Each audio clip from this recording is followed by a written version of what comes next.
Bonjour à tous et bienvenue sur Langue de Prof. Pour ce deuxième épisode, j'ai choisi de parler des formations en français langue étrangère, mais pas uniquement, et notamment des formations initiales et de la formation continue. J'estime que se former est la condition sine qua non pour pouvoir enseigner. Il est vrai qu'il fut un temps, il suffisait d'être natif ou d'avoir le français comme langue maternelle pour pouvoir enseigner à l'étranger. Et heureusement, j'allais dire, des temps ont changé. Je vois beaucoup de futurs enseignants ou de personnes en reconversion qui se posent des questions sur les formations à suivre et notamment sur les formations reconnues. Pour avoir la réponse, il suffit simplement de changer de paradigme. Vous n'êtes plus enseignant, vous êtes futur professionnel. Donc, si vous cherchez la formation qui vous assurera des débouchés, abandonnez cette posture de l'étudiant et positionnez-vous en tant que futur professionnel. Lorsque vous consultez les offres d'emploi qui correspondent a priori à vos critères, on peut parler ici de critères géographiques, de type de contrat, de structure, etc. Listez et attardez-vous sur les diplômes exigés. Bien souvent, vous trouverez qu'on exige un master 2 en français langue étrangère, ou alors un master 2 avec une option DEA-FLE, ou alors un diplôme universitaire de FLE, ou alors une licence FLE. Ces diplômes sont vraiment très très inégaux. Si vous avez déjà de l'expérience dans l'enseignement ou plus largement dans un domaine professionnel, pensez à la validation des acquis de l'expérience si vous êtes en France. Et je me permets de rappeler de consulter des sites officiels en .gouv.fr. Si vous êtes en France également, vous disposez certainement d'un compte personnel de formation, le fameux CPF. Pensez à le consulter et à l'utiliser. Pour tous ceux qui, comme moi, sont à l'étranger, je pense que nous pouvons parfois envier ce fameux CPF.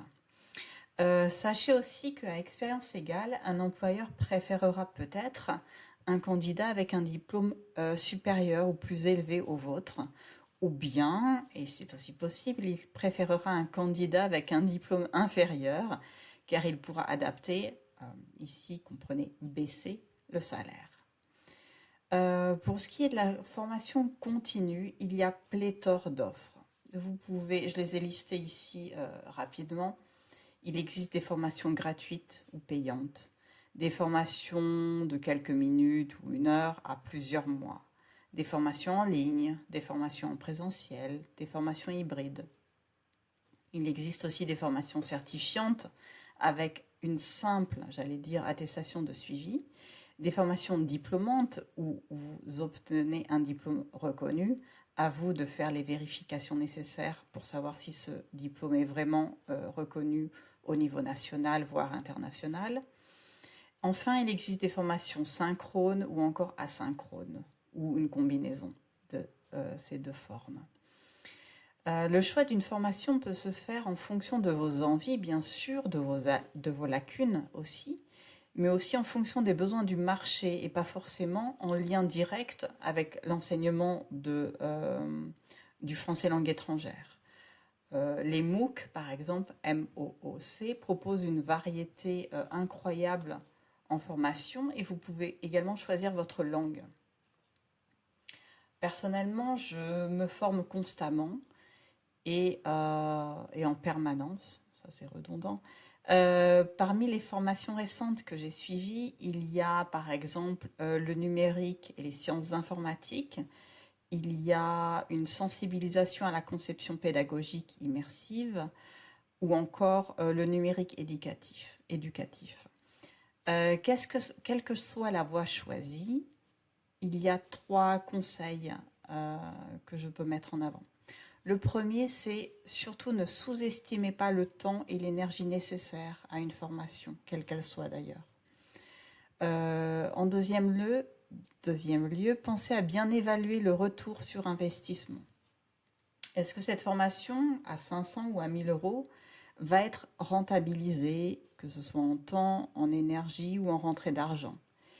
Et n'oubliez pas, surtout, que tout n'est qu'une question de marketing et qu'il est facile, très très très très très facile, de faire des promesses.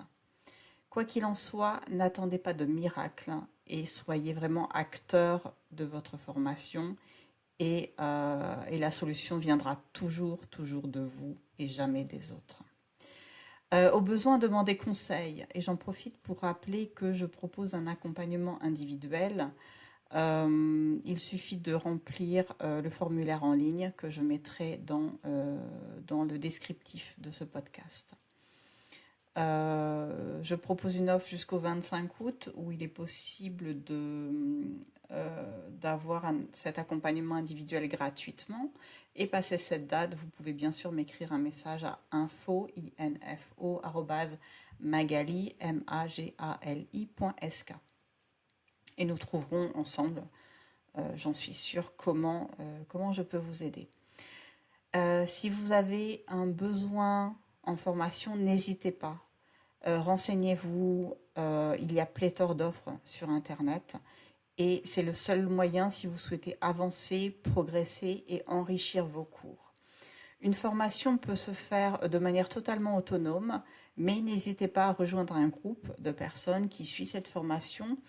Je suis aussi parfaitement en mesure de vous aider à suivre une formation et être assidu et à réussir dans ce nouvel apprentissage.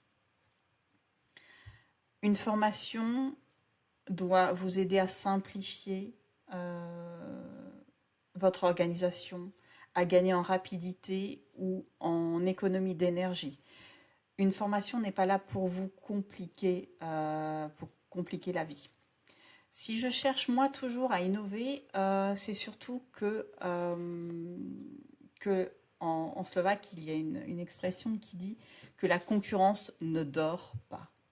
C'est-à-dire que si vous ne faites pas l'effort de vous former, vos concurrents, vos amis, vos collègues le font à votre place. Et donc sont potentiellement plus aptes à obtenir des contrats ou des clients. Si je dis ça, c'est parce que il y a quelques mois, j'ai décidé de m'intéresser à l'intelligence artificielle comme beaucoup et que je l'utilise pour mes contenus, non seulement en cours avec mes apprenants, mais aussi pour progresser personnellement et professionnellement.